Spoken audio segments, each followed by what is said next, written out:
Welcome back to Kaykov Media podcast. Joining us here today are true amazing people. I know you guys for quite some time. They are in the cybersecurity space and they have a lot to talk about. Guys, please present yourself. Let the people know what you guys are all about. Sure. So first, before we start, Boris, as always, it's a pleasure to see you. Thank you very much for having us today. Just a quick introduction on myself. My name is obviously John Lederer. I'm a partner at BH Cyber. Mhm. We are a cybersecurity company, and I'll let David talk a little bit more about the specifics of the organization. But we're very excited to be here today to talk to you about cyber and the importance of cyber and how people are looking at cybersecurity as something that's really not about something that they're going to be affected by, but unfortunately, the statistics say else, otherwise. And we'll talk about that a little bit as we kind of progress. All right. All David. right. My name is David Sachikov, and I'm the CEO and founder. And I have a pretty extensive history in cybersecurity, starting off doing projects for small businesses, working on setting up other security systems. And I saw kind of a gap in the market that a lot of businesses think they were prepared for it, and they weren't until it struck. And that's kind of how we came up with starting this company. Mhm. And our main goal is to protect small businesses. Mhm.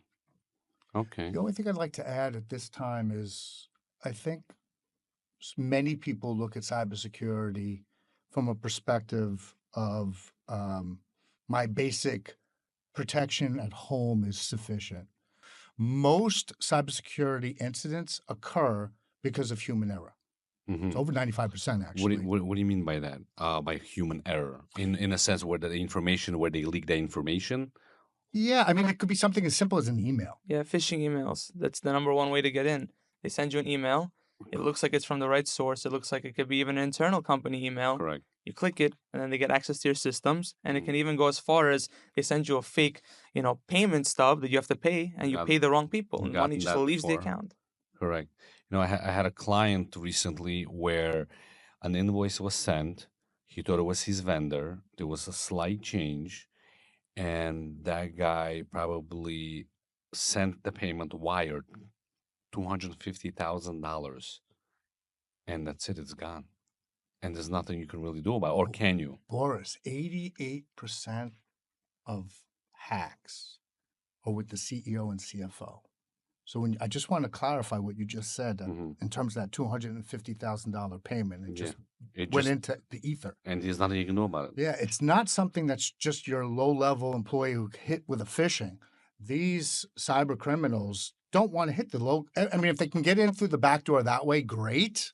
But ultimately, they're looking for the big fish, and it's the CEO or the CFO who's doing 15, like yourself, Heavy like hitters. us. Well, it's We're not not just heavy that. hitters, but It's the people who are literally doing 10 things at one time. correct. And David and I talk about this all the time. One of the simple fixes for this is just looking at the email address.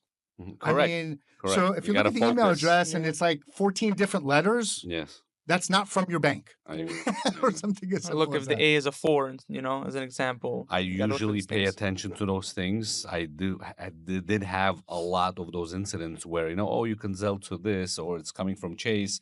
Look, we already sent you payment. Now can you ship out my box, my product? And I'm looking at the email. I'm like, I don't have anything on my account. I go directly to my bank app, and I don't see anything. I'm like, this is fake. And then I look at the emails. It says Chase or Citibank, whatever it is, and it's not there.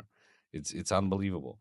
But let me ask you a question: Is it an insurance service that you're offering, or is it more of a hands-on where you go through the process? You have a software. How does that work? Okay, so a little bit about how we do things, and Mm-hmm. it ties directly into the insurance aspect is no, we're not insurance. Mm-hmm. We fully manage your security. Meaning, if Okay. you're a business owner, you have a bunch of things to focus on. And I'm sure security is the last of your priorities because, traditional business owners focus on running their business, focus on everything else. But Of course. security hasn't been an issue until the past, 10, 15 years. Okay. So people really haven't brought it to the front of their brain to say, hey, I need to sit down and make this a priority because if I don't, I could lose my business overnight. So what we do is we come in, we do an assessment, and we pretty much analyze all of your gaps. We tell you, hey, you have a problem here, you have a problem here, and we then show you that this is the solutions that we offer and the services. So we're not just offering solutions, because the solutions can be one thing, but if they're not managed properly, they're useless. Meaning the way we do things is every single log is analyzed by a human, 365, 24/7, meaning that nothing is going to be overlooked. And if, God forbid, there is some sort of incident, Yes. it's handled usually between under 10 minutes. And it needs to be, because if it's not, it's going to it's not- spread and the company can get demolished instantly. Yes. I just want to add to what David is saying. Our motto is secure, seamless, simple. We want to demystify the complexity of cybersecurity. We want to make it simple for business owners to understand what are the problems that they are personally facing and how to solve them. I'll give you another example as far as that threat assessment is concerned. Something as simple as legacy passwords. Most CEOs, and this threat assessment makes this very evident in a very short period of time. Mind you, the threat assessment we're talking about, the process is very simple. It's a few emails, and then we do a scan of your system to see where kind of the gaps You are. have like a software that you... We do. And the beauty of this is it takes a short period of time, a day or two, and then we come back with a 10-page report. You physically come in and you assess the company. Well, the initial threat assessment is done via email and your system, servers, workstations, things of that nature. Yes, we do physically come in as well to spend time with you, because as I started the conversation, it's people, process, and systems. So we take a holistic approach to how we look at cybersecurity. But the most important thing is this is not a one-off solution. This is a holistic approach. So we look at your organization holistically and then come up with custom solutions for your particular needs. No two organizations generally are the same. So what do you think day to day, an average company, what are they doing wrong today that really comes into that situation? Or I mean, obviously the emails, not overlooking because you have 50,000 things throughout the day going on. That's mainly it, basically you're saying. What about those, today we have our smartphones. And then all the passwords are stored there, right? With your fingerprint, or you put in the code and it opens your bank, your credit cards, your email threads, or whatever it is. Does that come into play? You look through everything, through phones, through emails. So essentially, the way I educate people on security is it's not you only have an issue in just say the firewall, patch that up and we're good everywhere else. No, it's not a McAfee. It's not. It is a complete system that needs to be babysat from every end, because one little hole, it's like a ship. If there's a hole in a ship, eventually the ship is going to go down. Of course. It will flood. And that's how it is with security. And tying back into the insurance piece, if you have a regular business policy, I believe they cover up to $25,000 for cybersecurity, hacks. Do you guide them which proper insurance for cybersecurity to take? So we do work with certain brokers, and that's the beauty of the connections we have in the industry, is that we will lead you on the proper path to get a proper cyber liability policy. And under that policy, there are ways that if God forbid you get, hacked or ransomed, they will pay out on the spot. And then we provide all of the evidence, because, again, to qualify for the cyber liability policy properly, you need to provide evidence that you're being secured. So it's like a double-edged sword. You can't really get the proper insurance unless you have the proper systems and protections in place. So you're one of those companies that you're guaranteeing them, if you follow these steps with us, you're 100%. If there's a problem and you get attacked, you'll be able to cover all costs or whatever. Boris, nothing is 100%. Nothing is 100%. So that's first. So in my 30 years in technology, building companies from the ground up, working with the federal government, working with Fortune 500 companies, and then working with medium and small companies. To David's point, this is a little bit like the finger in the dam. Usually starts very small. I don't know if you're aware of this, but from an incident, from somebody hacking to an incident being discovered is 280 days. Really? Yes, they sit, they wait, they're patient. These are not people who are looking for an instantaneous fix. They plant the seed. They plant the seed. So when David talked about the boat sinking, first the pinhole, then they look for the next open opening. They will send you 500 emails to see where they can exploit you, knowing that 499 will not get through. But you only need one to get through. Mhm. So from an insurance perspective, it's not about coverage per se, although it is. Safety, It's I guess. about, it's about bulletproofing your organization so they'll pay out the claim. Mhm. Because as we all know, with insurance or just covering yourself, Of course. right? It's about, again, I go back to this and I'll go back to it 100 more times. And I do this with CEOs and executives, again, big, medium, and small companies. The biggest risk in cybersecurity is thinking you don't have a risk at all. It's getting started. Of course. Most people, we're specializing in the medium to smaller, so I'm not looking at Fortune 500s. The number is over 95% of businesses do not even look at this. You're right. It's because it's technically like a new market. People don't really believe it until they get. Well, let me ask you a Hacked. question, Yeah. Boris, and let's make this personal. Yes, You're a business owner. correct. Do you think they're only going to attack your business? No, they're gonna go after your personal. They're gonna go after your They could wipe personal. me out. Today, Let me ask you a this is question. How over would you with. feel when you walk into the office and there's nothing there? I don't know. And I'll take more a long importantly- vacation. More importantly, so the average ransomware is $540,000, 2024. So you wake up. So I hate to paint a picture like this, and Baruch Hashem, I hope this never happens to you. But let's say you come into the office, God Everything forbid, is possible, but God forbid, of course. God forbid, and you see a ransomware, pay me $500,000, or not only am I going to clean out your business, but I'm going to clean out your bank accounts. What do you do? It's a problem. Who do we call? Ghostbusters. Us, Sorry. incident It's response. already too late. So, Yeah, it's already too late. so when let's say you are servicing a business, Mhm. what stages do you capture these moments? Like, let's say the business just opened and you are servicing them on a regular basis. It doesn't even get to it if you're servicing them from the beginning of time? Okay, so let me jump on that. So just to backtrack for a couple seconds back, Sure.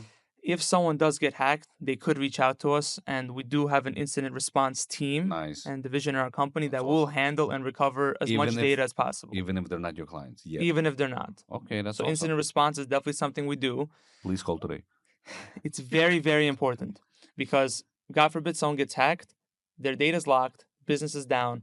On average, if someone gets ransomware, they're blacked for 22 days. And kind of jumping on what John said, you wake up in the 6 in the morning to go to work, and next thing you know, you're coming to work and everything is blacked. I mean, nothing works. And there's a little thing that says, send X amount in Bitcoin to Correct, us for the correct. key, or you're done.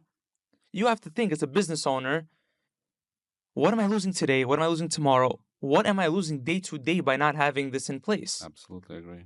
And that's kind of what we do with the incident response aspect is we try to get you back on your feet as soon as possible. Mhm. But by starting off when you're in a healthy state as a business, before God forbid getting to that yes, point, yes. even if let's say someone's on your system and watching, because they watch for, as John said, 294 days before doing anything. We can identify that, we can isolate them and get them off as quickly as possible. And if they're not there, it's thank God if they're not in your systems, it's even better because we can set up the measures for them to not get in, make it hell for them to get in. And if God forbid they do, we get them off as fast as possible. And that's the goal. You don't want to be in a situation where your course. business is down. Of course. I totally agree. And again, using the boat analogy, when you take a cruise, what's the first thing they do when you get on the boat? They walk you through what is the process if there's a problem. One of the beautiful things that we do is we sit with not only the executives and the owners, but also the employees. Mhm. These are the things that you need to do to avoid an incident. But if there is an incident, one of the things that we pride ourselves on is being able to get you up instead of 22 days or 28 days being down, depending on what the business is. You're back up in an hour. Or even better, you tell that cyber criminal, sorry, not paying today. Because your business is going to be back up in an hour. Mhm. We're going to change all your passwords. We're going to make you whole in a short period of time where the business doesn't feel the pain. So basically, this is all new, I think, to a lot of people. Mhm. People don't know what's flying today, 100%. And I think we should definitely educate more people in this industry. What are the three things you feel that you bring to the table that other firms are not there, or I don't know, how does that process work? So we definitely are a very white glove service, meaning we're Hmm. not just throwing it on you and say, figure it out yourself. We walk you through A to Z. And even if it needs to go past Z, call us any time of the day, any hour. We are there for you. Next, we pride ourselves a lot on employee security awareness training in person, Hmm. meaning your biggest firewall is your human firewall. Of course. Because even if we throw all the services and solutions, still majority of the attacks happen from human error. Now, that's when a lot of CEOs turn around and say, so then what do I need you for if my humans are the problem? How do you fix it? Well, how do you fix it? By doing very extensive training and building a very good cyber hygiene around the office. So with your employees, with the whole team. Mhm. Okay. Yes, understanding that, hey, this could be a problem. If you see something come in an email, it's simple. Just pick up the phone, give us a call. We'll walk you through it. If it's safe, it's not, and that's it. We're there for you every step of the way. Again, we want to partner with businesses to be your cyber front, meaning you need to run your business. You don't have time to figure out if this email Correct. is, malicious or not. Absolutely. That's what we're there for. One more thing I'd like to build on it as a managed security service provider. I kind of draw the analogy with a cardiologist, not the general practitioner. Mhm. So what happens quite frequently is IT folks, and we love them. We work with IT folks every single day. We enjoy everything that they do.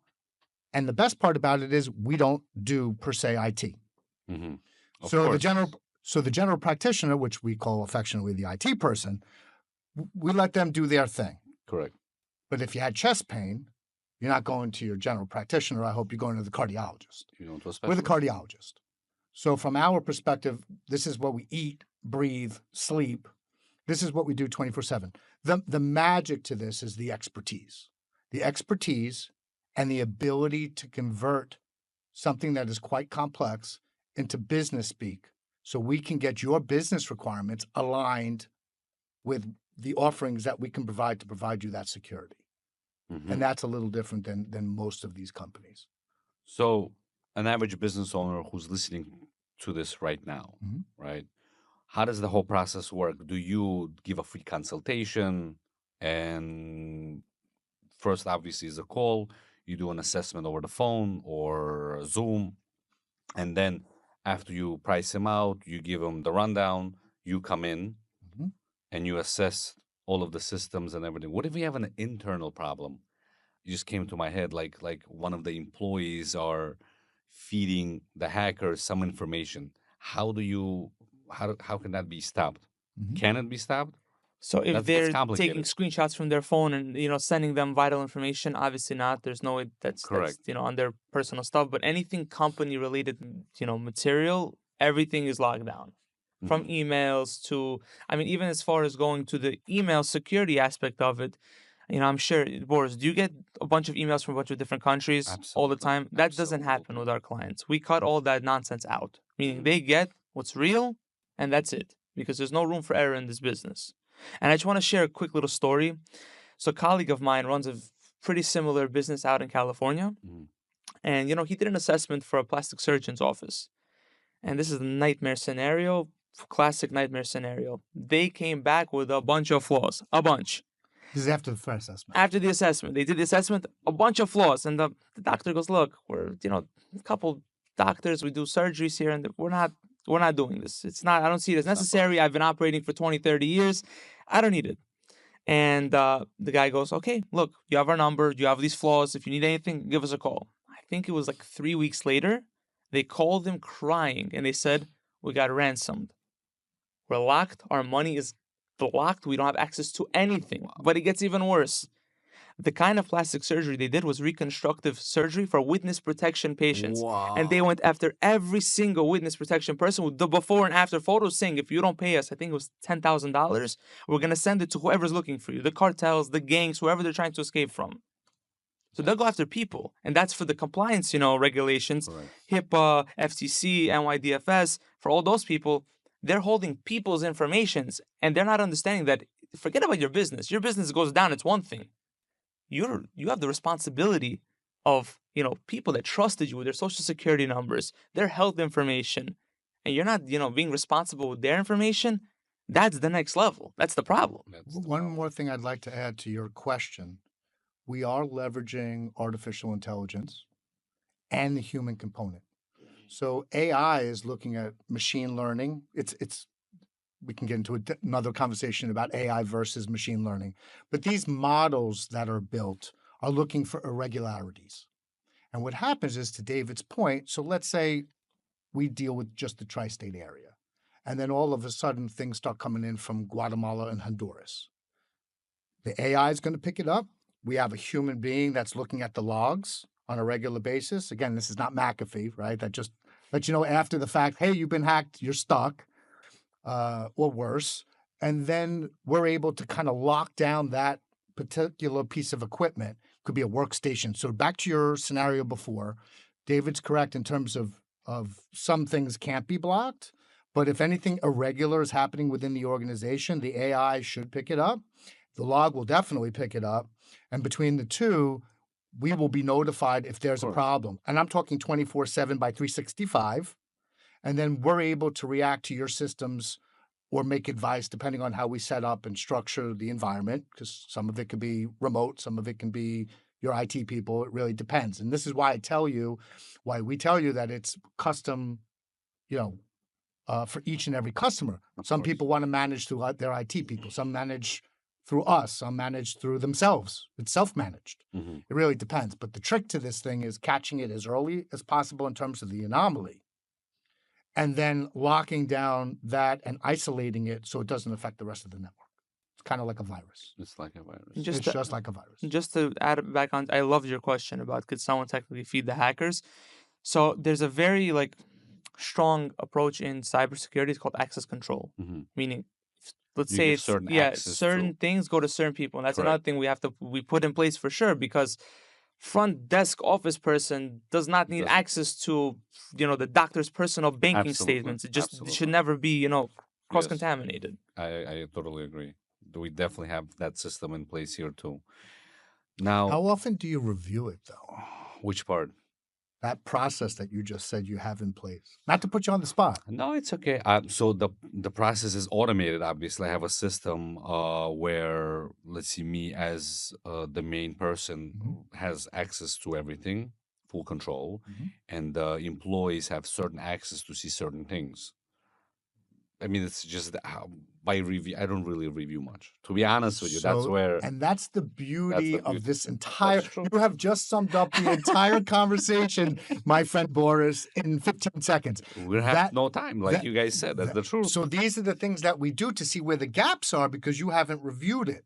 So let's say 4 employees left and you forgot to take them off the system. Yes. We'll tell you forgot to take them off the system. You have legacy accounts with legacy passwords. That's what we do for a living. I can't tell you how many companies we work with. We're like, we have no problems. I go, let's just do the assessment. If we do the assessment, nothing comes back and you're clean, we walk away. No harm, no foul. If it comes, that's the beauty of the 10-page report we give you, is it's honest. It's no BS. It's your system. This is what it looks like. Does the price vary based on the assessment? It does, but here's the beautiful thing about why we're also different. I don't know any other company that does this. All right. So we do the assessment. If the assessment comes back clean, yes, there's a fee, and we say thank you very much. If you decide to go with us, whatever you pay for that threat assessment, we credit you towards your account. Nice. That's no harm, awesome. no foul. That's awesome. Obviously this is new.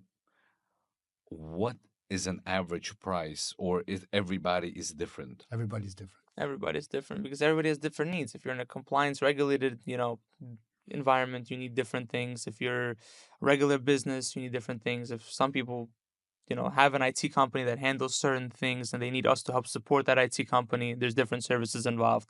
It varies industry by industry. If they have outsourced IT, in-house IT, no IT, it varies. I agree. But I go back to what is, and David said it earlier, let's go back to this because I have to do this when I deal with business owners. Of course. We're almost role-playing already right now. It's already starting to go down that path for this conversation. What's your business worth to you? How many days can you be down? Can you be down 28 days? Can you be down 10 days?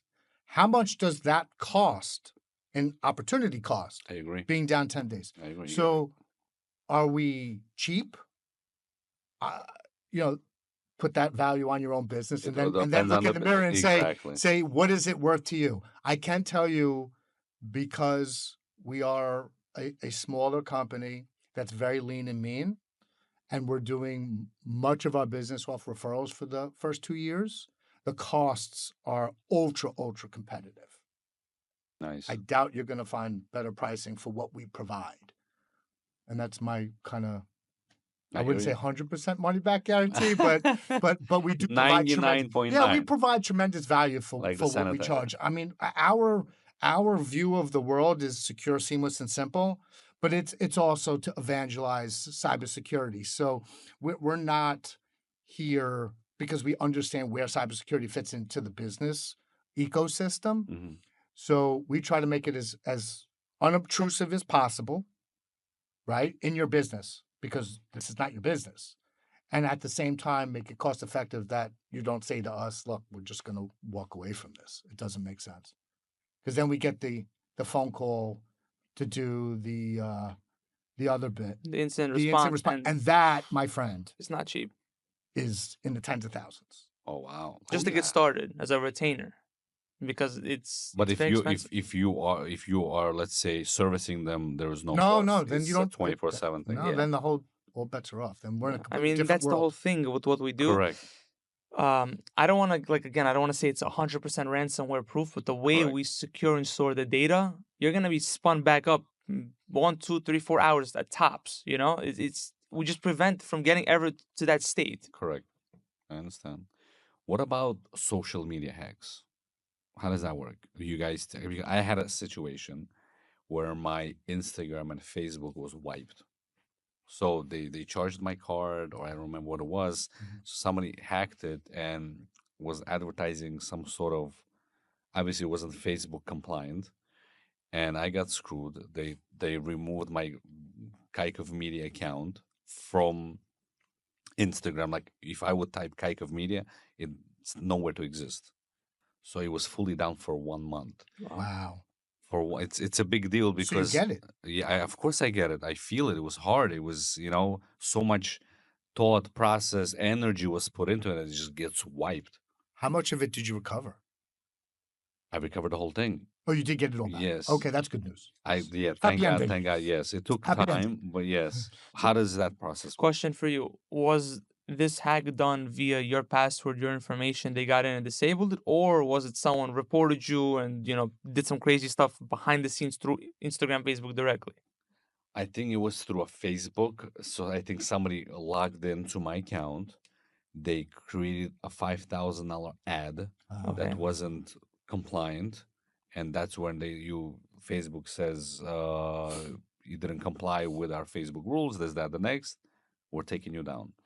So that's something essentially that could have been prevented by having a very complex password, Mhm. and 2FA.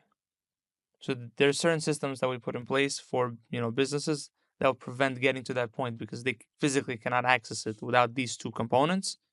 And if they're set up in a way that's secure, they wouldn't get in. But right now they have that two-way components with Facebook, with Instagram. They already kind of have it. But you know what I don't like? I don't like that they have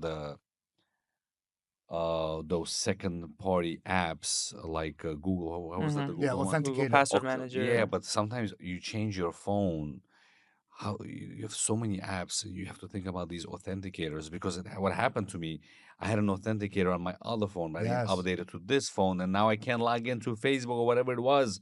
I'm screwed. Boris, this is when you try to do these things on your own Correct. and you don't work with a company like ours, I agree. you create additional complexity. I agree.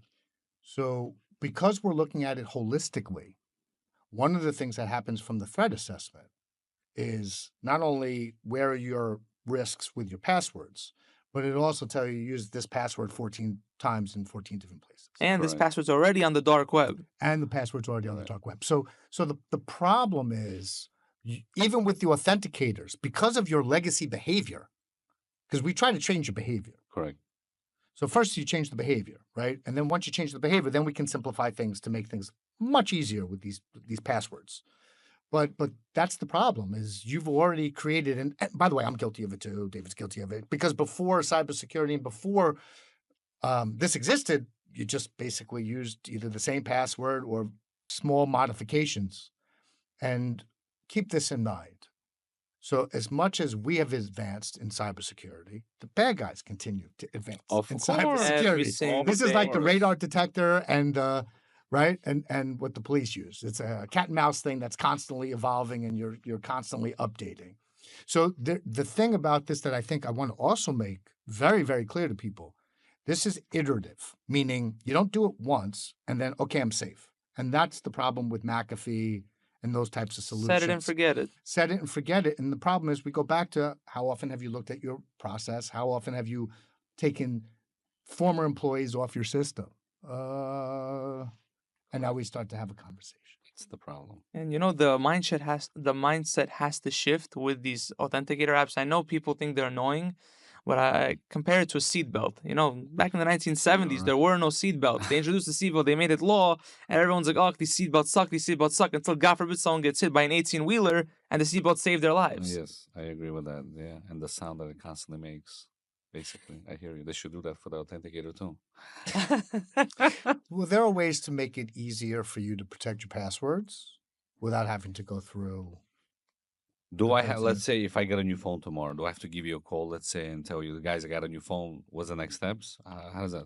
So for the security aspect, if for the devices, yeah, just essentially we have to give you a new And key. a computer also. No, yeah, that for computer definitely. We have to obviously onboard the computer, move everything over. Specifically for the phone, it's a very easy process. You have the few apps that are set up, like your password manager and a few other things that moves over on your own. And with your password, it's your vault, it's your property, and then we just help onboard over the security aspect by giving you another license. Mm-hmm. All right. So, what are your final thoughts before we wrap this up? So let's have a conversation. All right. No cost, right? Let's just time and effort. So to me, I go back to, which I do with CEOs and executives on a regular basis. The risk is real. Mhm. Let's just have a conversation. If we go through the process and there's either no issues or you're not interested, great.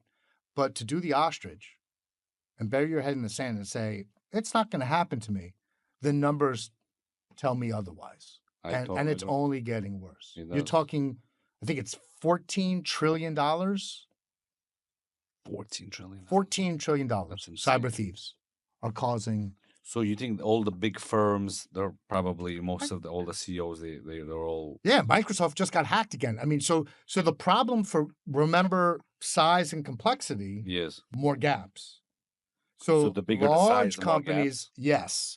But for me, in the industry where we're the verticals that we're going after and the size of the business, Microsoft can handle a hack because, quite frankly, what else are you going to? Most people are stuck with Microsoft.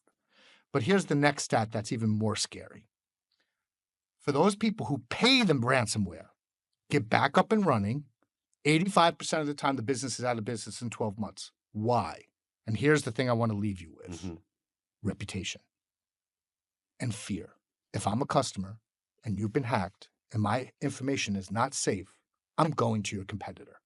Wow. That's what the stats tell us. You're out of business in 12 months, even if you pay the ransomware. So the moral of the story is, whether it's us or another company, take cybersecurity seriously. Do your due diligence. There's tons of information on the web. We're happy to provide you with any additional information. But bhcyber.com, bhcyber.com. You can schedule an appointment with David or myself right through the website if you'd like, or just give us a call. Nice. And Basically, with a peace of mind, if you want a peace of mind, today's day and age, I think we definitely do need it. And I think this was very helpful for me. I'm probably going to process the situation, speak to my partner, and get that ball rolling. Beautiful. David, any last words? Yeah, I just want to add on to what John said, that as a business owner, you're responsible. your employees are 100%. accountable. There's a very big difference between accountability and responsibility, meaning Correct. your employees may be accountable for the data, but end of the day, you are responsible. Things have changed. Things are not the same as they used to be. So you cannot say, I've been safe for the past 10 years. I'm going to be safe tomorrow. Think about that. Understand what risks you pose, not just for yourself and for your family by, God forbid, losing your business, but for all the patients that trust you with their business, all the clients that come to you. It's not all about yourself. Correct. And again, you know where to find us, beachcyber.com. Boris, thank you so much for this You rock, opportunity. Boris. Thank you very guys. much. I appreciate it. You're awesome. Thanks. Awesome. Let's wrap it up, baby.